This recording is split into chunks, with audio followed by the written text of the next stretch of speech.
First thing I noticed was the cold, a biting, bone-deep chill that seeped into my skin and muscles, making every breath an agony in my chest. I tried opening my eyes, but they were crusted shut, heavy as lead. My body felt like it was encased in concrete, unresponsive to even the simplest commands from my brain.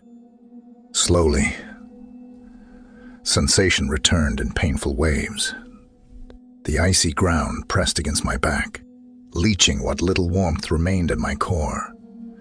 Stiff branches jabbed into my sides, my clothes, soaked through from the snow, clung like a second frozen skin.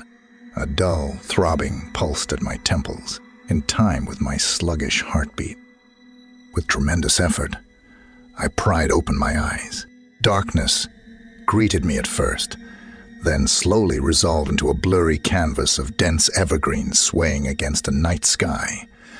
Panic seized me as fragments of memory returned. The woods, strange noises, a looming shadow. Had I been attacked, left for dead in this godforsaken wilderness? I tried sitting up and gasped, agony lancing through my body. My muscles screamed in protest, stiff as boards from hours spent unmoving in the sub-zero temperatures, fighting waves of nausea. I focused on wiggling my fingers and toes to restart circulation. Pins and needles assaulted my extremities as feelings surged back, replaced slowly by a deep, bone-chilling cold. Once the dizziness passed, I rolled onto my side with a groan and scanned my surroundings. Towering pine and spruce trees encircled a small clearing, their branches blocking what little moonlight filtered through the clouds.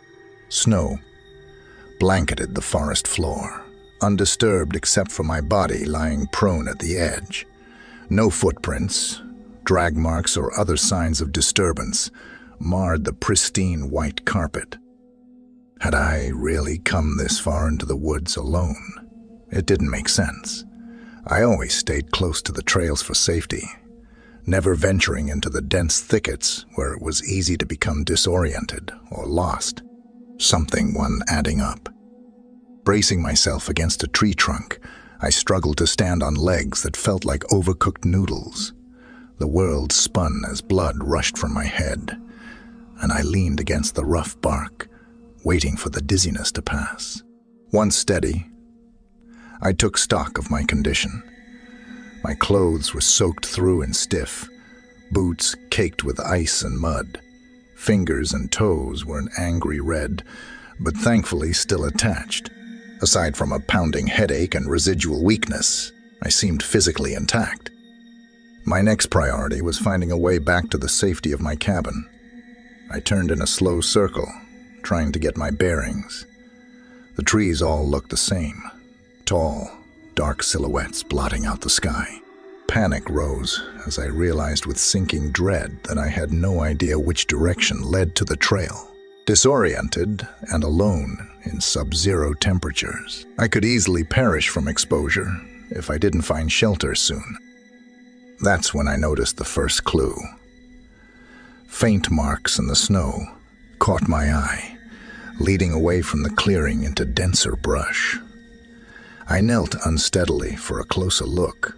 Boot prints, about a size 10, if I had to guess. The tread was worn and generic. Nothing distinctive, but they were too deep and widely spaced to be mine. Dread coiled in my gut. Had someone dragged me out here and left me for dead? My mind raced as I followed the tracks, stumbling through knee-deep powder. I tried piecing together fragmented memories of the previous night, but came up blank. Dinner alone by the fire, then deciding on a short hike before bed as the snow began to fall more heavily. Vague recollections of strange noises in the forest, an unseen presence trailing behind me. Had I been attacked, knocked out and dumped here to freeze? The tracks led to a thick copse before disappearing amid a confusion of other prints. I searched fruitlessly for several minutes, to no avail. the falling snow already beginning to erase the clues. Frustration and fear warred inside me. What the hell happened last night? And was whoever left me here still lurking in the shadows? I knew I had to get back to the relative safety of my cabin, but now had no idea which direction to go.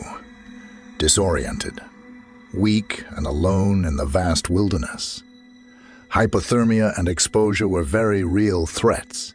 Gritting my teeth against another surge of dizziness, I picked a bearing at random and began the long trek, hoping blind luck would lead me to a familiar landmark. The forest pressed in on all sides as night deepened, shadows playing tricks in the flickering moonlight.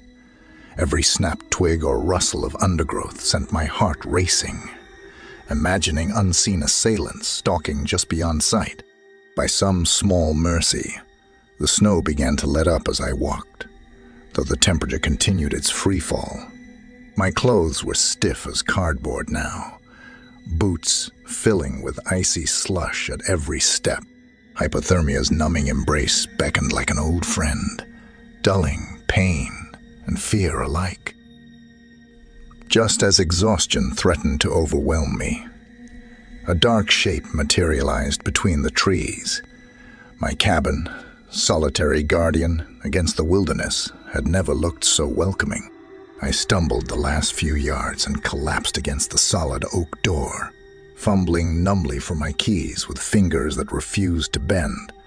After several tries, the lock finally clicked open, and I tumbled inside, slamming it shut behind me against the darkness. Without, warmth enveloped me like a hug as the wood stove's glow illuminated the cozy main room. I dragged myself to the fire and held shaking hands toward the heat, letting the flame slowly revive frozen flesh. Once feeling returned, I stripped off soaked layers and pulled on dry sweats, relishing the simple comforts. A hot shower did wonders to restore circulation and soothe aching muscles. Steam filled the tiny bathroom as I examined myself in the mirror, searching for clues aside from a few scrapes and bruises. My body bore no obvious signs of assault or struggle, but that didn't explain how I ended up unconscious, miles from home with no memory of the night. Drying off, I noticed a lump forming at the back of my head, tender to the touch. Probing gently, my fingers came away sticky with half-dried blood. A wave of dizziness struck as fragments of memory surfaced. A looming shadow, muffled shouts, the sickening crack of bone meeting bone. Had I been attacked, knocked out and left for dead in the forest? Shaking off the nausea, I dressed in fleece pants and an oversized sweater, pulling on thick socks to ward off lingering chill.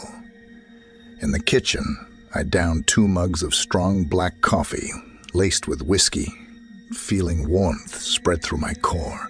The alcohol and caffeine, combined with residual adrenaline to sharpen my focus, pushing past the last vestiges of fatigue. It was time to start piecing together what really happened last night. I began in the living room, searching for clues I may have missed upon my harried return. Nothing seemed out of place. Books and knickknacks undisturbed on shelves, furniture neatly arranged, no signs of struggle. Moving methodically, I checked each room with the same result. No forced entry, no stolen items, no trace of an intruder. Stepping outside, I scanned the perimeter with a critical eye. Fresh snow covered the ground, unmarred except for my own tracks, leading to and from the woods. The forest pressed close, dark and silent, giving nothing away. With a shiver that had nothing to do with cold, I returned inside and bolted the heavy door. My Jeep sat in the driveway, also undisturbed under a fresh dusting. Or so I thought, until noticing drag marks marring the pristine white hood. Heart pounding, I brushed away snow to reveal long scratches gouging the paint down to bare metal. Kneeling, I spotted a glint of silver wedged in the wheel. Well, a switchblade, its serrated edge crusted brown with dried blood. My blood, I realized with a surge of nausea as fragments surfaced. A looming shadow, the sickening crack of bone on bone, a flash of silver in the moonlight. I'd been attacked, knocked out and dragged deep into the forest to die. But why? What had I done to warrant such a brutal assault?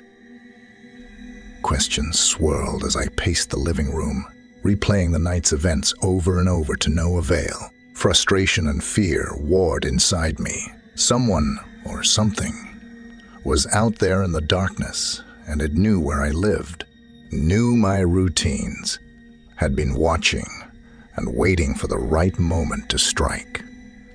I was alone, isolated and vulnerable, with a predator lurking just beyond sight.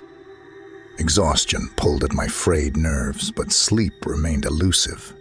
As adrenaline and caffeine kept me wired, I stoked the fire, adding logs until flames roared up the chimney in a defiant display of warmth and light against the encroaching darkness. Curling up on the couch with a blanket, I watched for any signs of movement outside while running through escape plans and self-defense strategies, should the intruder return under cover of night. Dawn broke slowly, pale light filtering through heavy clouds as the sun crested the mountains in a muted glow. I'd finally managed a few fitful hours of restless dozing, jolting awake at every small noise. Stiff and sore, I rose to check the perimeter once more. Fresh snow had erased all tracks, leaving an unbroken canvas of pristine white as far as the eye could see. For now, it seemed I was alone. But out there, in the vast wilderness, a predator still lurked. One who knew my routines, had been watching from the shadows, and left me for dead with the intent to finish the job. I was alone, isolated and vulnerable in this remote corner of the woods. Someone or something wanted me out of the way, and I was determined to find out why before they had another chance to silence me forever. This was only the beginning. The morning sun did little to lift my spirits as I set about the grim task of investigating the previous night's attack. After a meager breakfast of toast and coffee, I dressed warmly in layers of fleece and denim suitable for hiking the rugged terrain. From a lockbox in the pantry, I withdrew a small caliber pistol, an heirloom from my grandfather that I kept only as a precaution against wildlife. Checking the magazine, I slid it into the waistband of my jeans, where it rested snugly against my lower back, hidden under an oversized sweater. Stepping outside, I scanned the forest in all directions, but saw no movement aside from the occasional bird flitting between boughs. An eerie stillness hung in the air, as if even the wildlife sensed an unseen predator lurking amid the trees. I walked a perimeter check around the cabin first, searching for any clues the fresh snowfall may have buried. The ground remained undisturbed, except for my own tracks, leading to and from the front door.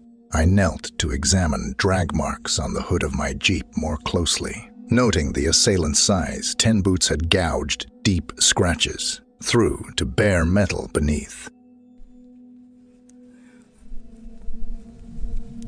Dried blood still clung to fragments under my fingernails, from where I'd pried the switchblade free. Its serrated edge crusted a rusty brown. My next stop was the spot where I'd regained consciousness, a good half-mile hike into dense forest. The clearing remained just as I left it, pristine and undisturbed under a fresh dusting, except for my return tracks. I searched in widening circles, scanning the ground intently for any signs the attacker may have lingered or tried to cover their trail. After nearly an hour of fruitless circling, I noticed faint marks in the snow where branches had been disturbed, leading deeper into thick brush. Crouching for a closer look, I saw boot prints once more. The same size 10 tread, this time dragging something heavy that plowed shallow furrows through the powder. Dread coiled in my gut. Had they returned to dispose of the body? I followed cautiously, every sense on high alert for any signs I wasn't alone. The tracks wound a haphazard path as if struggling under a load, weaving between trees before disappearing amid a confusion of other prints in a densely wooded copse. Frustration rose as the falling snow had already begun erasing clues, but not before I spotted something wedged under a fallen log. Hard in my throat, I gave the area a wide berth before approaching upwind, pistol drawn, pushing aside snow. Laden branches revealed not a body, but my backpack, the one I always brought on day hikes stuffed with essentials. Unzipping it revealed everything still intact, from first aid kit to protein bars to spare layers, as if dumped in haste. A strange clue that raised more questions than answers. Why take my pack only to discard it here? An attempt to stage the scene and throw off pursuit, or had they been startled and fled? I searched the surrounding area meticulously, but found no other signs. The attacker's trail effectively erased by the elements. With a shiver that had nothing to do with cold, I shouldered my pack and retraced my steps to the jeep. The forest pressed close on all sides as shadows deepened with the setting sun. Each snapped twig or rustle of undergrowth, sending my heart racing. Was I really alone out here? Back at the cabin, I stoked the fire to a roar against the encroaching dark and fixed a meager dinner of canned soup and stale crackers. As I ate, I went over clues from the day, searching for any connection, however tenuous. The attacker was certainly large, strong, and knew the woods, traits fitting many locals. But their intent remained a mystery. Why knock me out and leave me for dead, only to return under cover of night? What were they searching for in my pack, or had they meant to use it as further misdirection? Most puzzling of all was their sloppy disposal of evidence, as if startled into hasty retreat. It didn't add up to the actions of a practiced killer, yet their assault had been brutal and lethal in intent. After cleaning up, I poured a finger of whiskey and settled on the couch with my grandfather's well-worn journal, hoping the familiar tales of woodlore and past hunts would settle my frayed nerves. Flipping through weathered pages, a newspaper clipping fell out among handwritten notes. An article dated 2 years prior, detailing an unsolved murder that sent a chill through me. Hiker's remains found in bear attack. The partially devoured body of Amanda Clark was discovered by hunters deep in the woods, near her remote cabin. 32, Clark lived alone and often hiked the trails, but had not been seen for over a week. An autopsy determined she died from blunt force trauma to the head before being scavenged by wildlife. Police have no suspects and call the death a tragic accident. A sense of dread coiled in my gut as I reread the sparse details. Amanda's cabin was less than 5 miles the crow flies from my own isolated homestead. We'd been acquaintances who occasionally crossed paths on the trails, or in town for supplies. Her death had been ruled an accident by authorities eager to close the case. But something about the clinical wording struck me as off. And now, 2 years later, I found myself the target of a similarly brutal assault, deep in these same unforgiving woods. Coincidence seemed unlikely given the remoteness of our locations. I tried to recall if Amanda had any enemies or what enemies we may share, but came up blank. We mostly kept to ourselves in this isolated corner of the mountains. The fire had burned low, casting the room in flickering shadows as my mind raced down speculative paths. I reread the article several times, searching for any clue, however small, when a name in the byline caught my eye. Deputy Royce Caldwell, the lead investigator on Amanda's case, who'd ruled it an accident. An idea took shape as I considered our remote location, the half-hearted investigation into Amanda's death, and my own attack. What if we weren't the first targets of this predator, and someone locally was working to cover their tracks? It was a long shot, but the only lead I had. Come morning, I'd be paying Deputy Caldwell a visit to get some answers, one way or another. The next morning dawned overcast and gloomy, mirroring my somber mood. After a meager breakfast, I dressed warmly in layers and holstered the pistol at my back before venturing out into the dreary woods. My destination was the small town of Franklin, nestled in a valley 30 miles south, the closest thing to civilization for dozens of miles in any direction. I drove slowly along the winding dirt road, scanning for any signs I wasn't alone. But the forest remained eerily still and silent as fresh snow muffled all sounds of life. Arriving in Franklin without incident, I parked outside the lone diner that also served as the local hub of gossip and information. Inside, a few regulars nursed mugs of coffee at the counter, while a classic country station played softly from old speakers. The owner, Mabel, greeted me with a smile from behind the register. Haven't seen you in a while. Honorable, the usual. I ordered coffee and eggs to go before getting to business. Actually, Mabel, I'm here looking for Royce Caldwell. You wouldn't happen to know where I could find the deputy, would you? Her smile faded as she poured my coffee. Royce is usually down at the station this time of day. What do you need with him? I have some questions about an old case he worked. Amanda Clark's death 2 years back. Mabel's eyes narrowed shrewdly.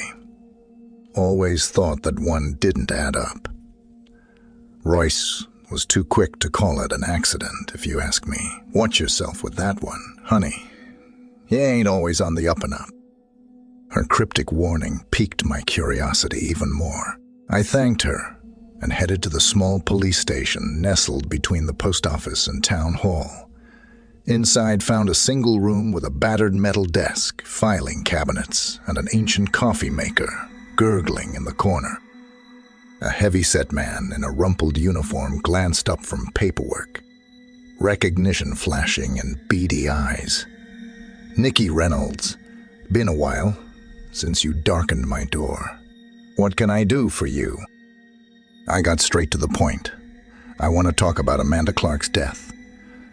Specifically, why you ruled it an accident so fast. Caldwell's jowls tightened, a flicker of something dark in his expression before the mask slipped back into place. That was a tragic bear attack, plain and simple. The woods can be dangerous, as I'm sure you know. Living way out yonder. Funny, because I was recently attacked myself deep in the forest. Left for dead, just like Amanda. His eyes narrowed shrewdly. You file a report about that? Haven't gotten around to it yet, since I woke with no memory of the night. But strange how we're both living alone in these remote parts, yet end up victims of accidents, don't you think? Caldwell leaned back, crossing thick arms over his belly. Coincidences happen. Unless you got evidence of foul play, I can't reopen a closed case without cause. I leaned in, lowering my voice. Funny how you were quick to call Amanda's death an accident, too. Almost like someone wanted it swept under the rug real fast. His face darkened like a storm cloud.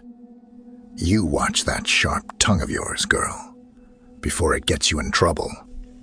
Now, unless you got something concrete, I got work to do. I could tell pushing further would get me nowhere for now. But his reaction only confirmed my suspicions. Caldwell was hiding something related to Amanda's death, and likely my own attack. It was time to do some digging of my own. Leaving the station, I drove to the small library, where an elderly volunteer helped me access old newspapers on microfiche. Scanning articles from the time of Amanda's death, one name kept cropping up. Ezra Talbot, a reclusive mountain man who lived alone, deep in the forest. Witnesses reported seeing Ezra and Amanda arguing heatedly at the diner a week before she died. The article speculated they'd had a falling out over property lines, as their remote cabins abutted the same stretch of forest. I made a note of Ezra's location before thanking the librarian and heading into the gathering gloom.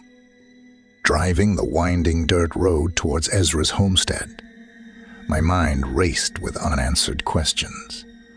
What had he and Amanda argued about? And why was Caldwell so eager to sweep her death under the rug? Darkness fell heavy as I turned onto an overgrown track, barely more than 2 ruts through the undergrowth.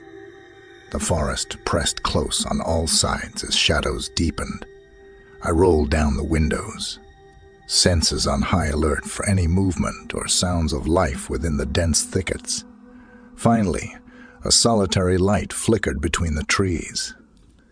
The glow of a wood stove emanating from a ramshackle cabin.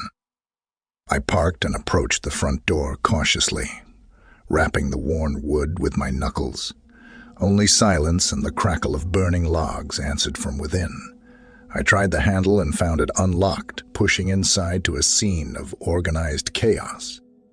Faded flannel and denim hung from pegs along one wall, interspersed with hunting trophies. A well-stocked pantry and shelves of home-canned goods spoke to self-sufficiency. The source of light was a pot-bellied stove radiating warmth into the cramped main room, but no sign of the reclusive mountain man. Ezra. I'm Nikki Reynolds. I just want to talk. My voice echoed unnaturally in the small space. Still, no answer came as an eerie stillness hung in the air. I checked each room methodically.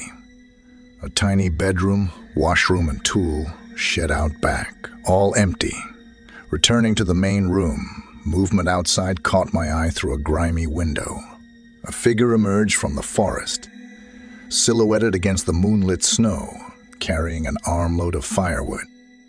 My heart leapt as I flung open the door, pistol drawn. Ezra Talbot, I just want to ask you some. The words died in my throat. Because it wasn't Ezra standing frozen in the clearing, wood tumbling from slackened arms to crunch softly in the snow. It was Royce Caldwell, eyes wide with shock and something darker beneath his deputy's uniform. In that split second, I knew. "You," was all I managed to choke out before he lunged with a guttural snarl. I dove aside, rolling to come up in a crouch with pistol leveled as adrenaline surged. Caldwell straightened slowly, a wicked hunting knife glinting in one meaty fist. Should have left well enough alone, girl. Now, I'm gonna have to finish the job proper. He circled warily, eyes glittering with malice in the moonlight. My heart pounded a frantic rhythm against my ribs. This was it.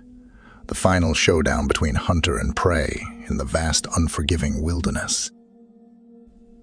Caldwell prowled the perimeter of Ezra's clearing like a caged animal, knife flickering in the moonlight as he searched for an opening. I stood my ground with pistol leveled, mind racing through options while keeping my opponent in my sights. "Talk to me, Royce. Why are you doing this? What did Amanda find out that got her killed? A sneer curled his thick lips. That nosy bitch was sticking her nose where it didn't belong. Had to put a stop to it before she ruined everything. Ruined what? What are you hiding? I demanded, stalling for time as my mind raced. He ignored the question, feinting left before lunging right with surprising speed. I squeezed off a shot that went wide as he barreled into me. Knife slashing, we crashed to the snow in a tangle of limbs, the pistol skittering away into the darkness. Caldwell was a mountain of muscle, pinning me beneath his bulk as the blade arced downwards. I threw up an arm, feeling the serrated edge bite deep as I bucked and thrashed.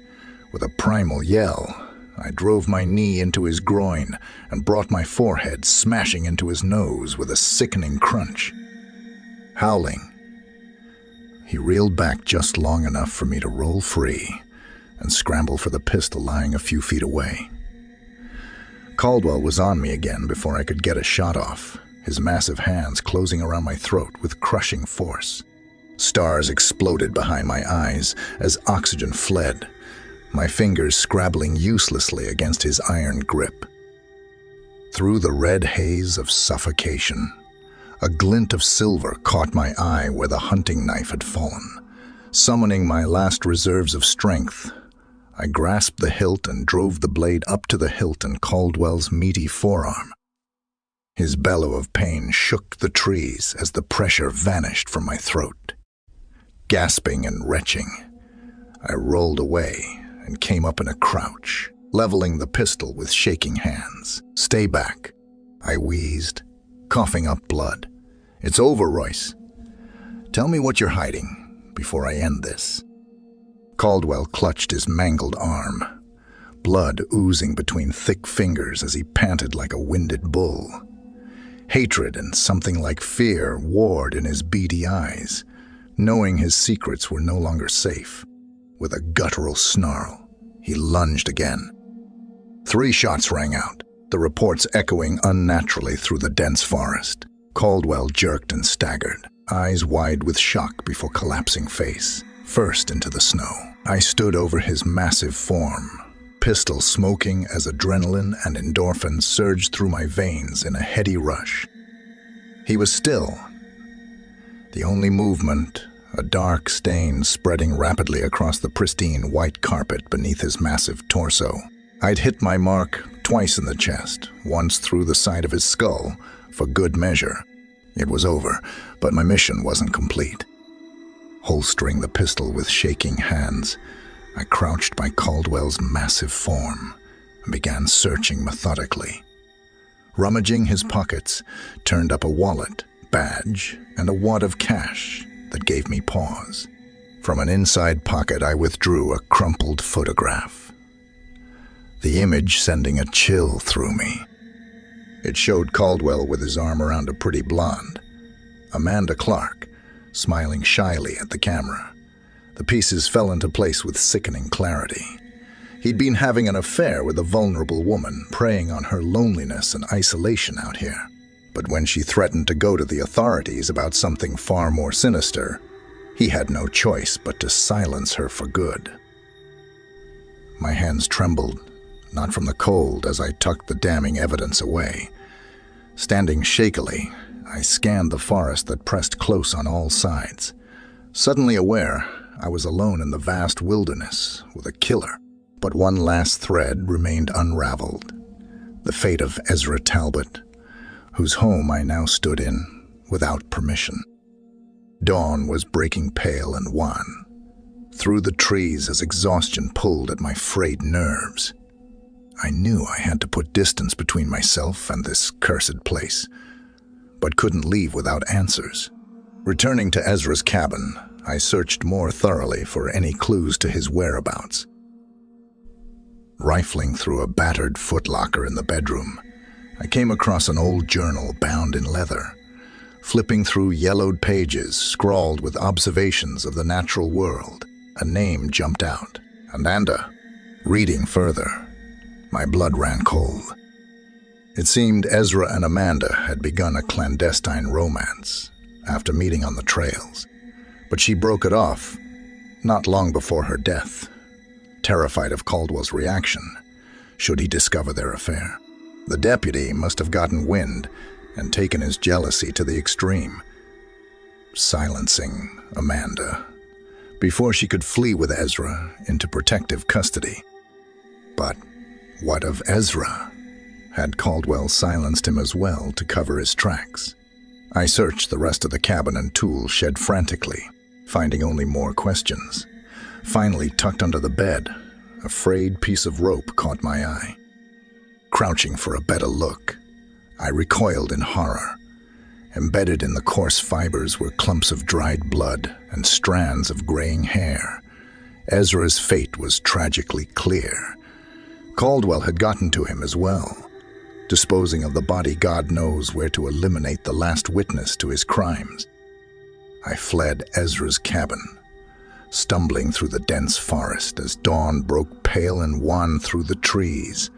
The Jeep roared to life, tires spinning before catching purchase on the icy track. As I peeled away, Caldwell's massive form lay still and silent where it fell, the forest reclaiming another victim into its depths. Justice was served, but the cost had been immeasurably high. And in this vast wilderness, how many other secrets lay buried, never to see the light of day? My mission was complete, yet provided no comfort as exhaustion and frayed nerves threatened to overwhelm. All I knew is I had to get as far from this cursed place as possible, to leave the ghosts of Ezra and Amanda behind in the forest, where they fell. Wherever the lonely road led from here, it had to be away from the darkness that stalked these ancient woods. I drove without pause, putting as many miles as possible between myself and the horrors of the past few days. The Jeep's heater fought a losing battle against the sub-zero chill as snow fell in thickening sheets, obscuring the road ahead. Night fell early, blanketing the forest in an impenetrable gloom. Exhaustion pulled at my frayed nerves, but stopping meant vulnerability in this wilderness, where death lurked around every bend. I popped caffeine pills and chewed gum. Anything to keep fatigue at bay a while longer. Somewhere past midnight, the Jeep shuddered and slowed. Despite my leaden foot, a glance at the temperature gauge showed the coolant reservoir empty, steam billowing from under the hood. I coasted to a stop at the edge of the road, barely visible amid swirling snow.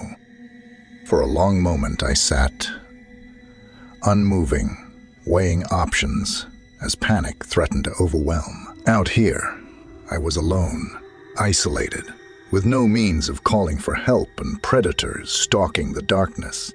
The pistol lay heavy against my back, loaded with 3 rounds remaining. Enough for a fighting chance, or a last resort, if rescue proved impossible. Steeling my resolve, I bundled into every lair I owned before venturing out into the blizzard. The Jeep's hood resisted before popping open in a billow of steam, revealing a cracked radiator hose spilling coolant onto the snow. I swore colorfully, scanning the tree line for any signs of life through the swirling whiteout. Nothing but skeletal silhouettes greeted my search, the forest an impenetrable void. I knew wandering aimlessly meant certain death, yet staying put with a dead vehicle was little better. As hypothermia's numbing embrace beckoned, an idea took shape. If I couldn't go to help, maybe help could come to me. Gathering fallen branches, I built a towering bonfire and fed it fuel until flames roared defiantly against the storm. Then, retrieving a can of red spray paint from the Jeep, I set to work, scrawling a massive SOS, visible from the air. It was a long shot, given the blizzard, but my only chance of signaling to any planes doing safety sweeps of the backcountry. Hunkering down with my back to the roaring blaze, I ate a cold can of beans and sipped lukewarm water, rationing supplies against an uncertain wait. Sleep refused to come as adrenaline and caffeine kept me wired. Every small noise in the woods, sending my heart racing. Was I really alone out here? Hours dragged as the fire slowly died, snow piling in drifts around my makeshift shelter. The temperature plummeted further, an icy wind howling through the treetops. I burrowed deeper into layers, fighting to stay alert against hypothermia's numbing embrace. Just as exhaustion threatened to overwhelm, a distant sound cut through the storm. At first, I dismissed it as a hallucination, my mind playing tricks in my desperate state. But it came again, the unmistakable hump, hump of helicopter rotors slicing through the blizzard. I leapt up, waving my arms frantically and yelling until my voice was hoarse. Through swirling snow, a dark shape materialized low to the tree line. The chopper descended in a flurry of snow, side door sliding open to reveal two uniformed men shielding their eyes against the blizzard. I stumbled aboard in a daze, collapsing onto a bench as warmth enveloped my frozen form. We lifted off through the storm as one man checked me over, confirming no life-threatening injuries beyond severe hypothermia. I drifted in and out as the chopper fought raging winds, only vaguely aware of our destination.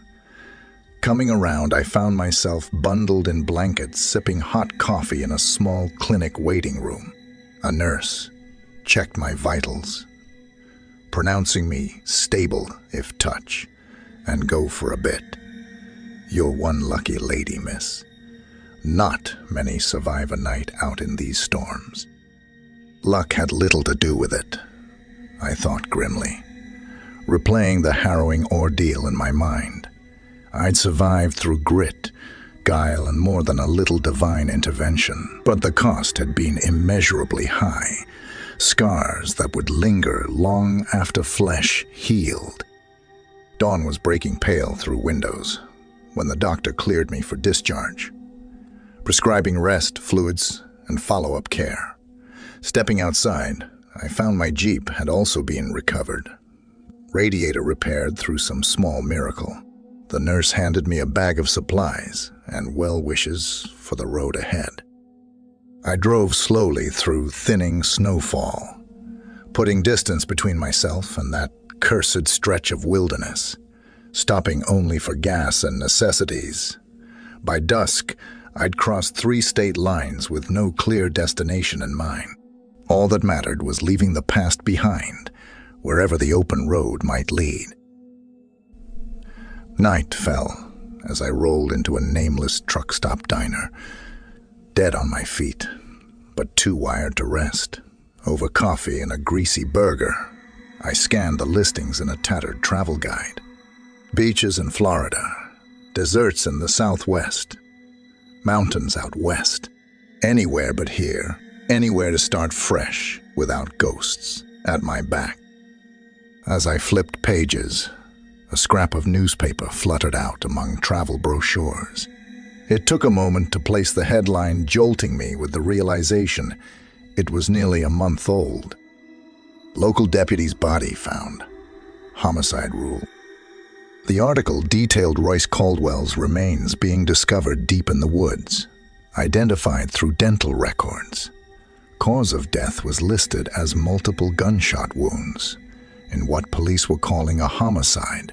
No suspects named or leads reported in the ongoing investigation. A shiver ran through me that had nothing to do with cold. I'd left that cursed forest behind physically, but its shadows would linger long in memory. Folding the newspaper carefully, I tucked it away with other mementos as a reminder of survival against impossible odds. Whatever demons still stalked my dreams, in the waking world I was free. Flipping through travel guides once more, my eyes fell on a brochure for the Red Rock deserts of Utah. Vast open spaces and solitude called like a siren song. The perfect balm for a wounded soul. I paid my tab with the last of Caldwell's ill-gotten cash. A small penance against the debt that could never truly be repaid. As the taillights of my Jeep faded into the night, I left the ghosts of Ezra, Amanda, and my own dark past behind in those nameless woods. The road stretched long and empty before me, filled with promise and unknown destinations. It was time to close one chapter and start fresh, to let the healing begin wherever the open road might lead.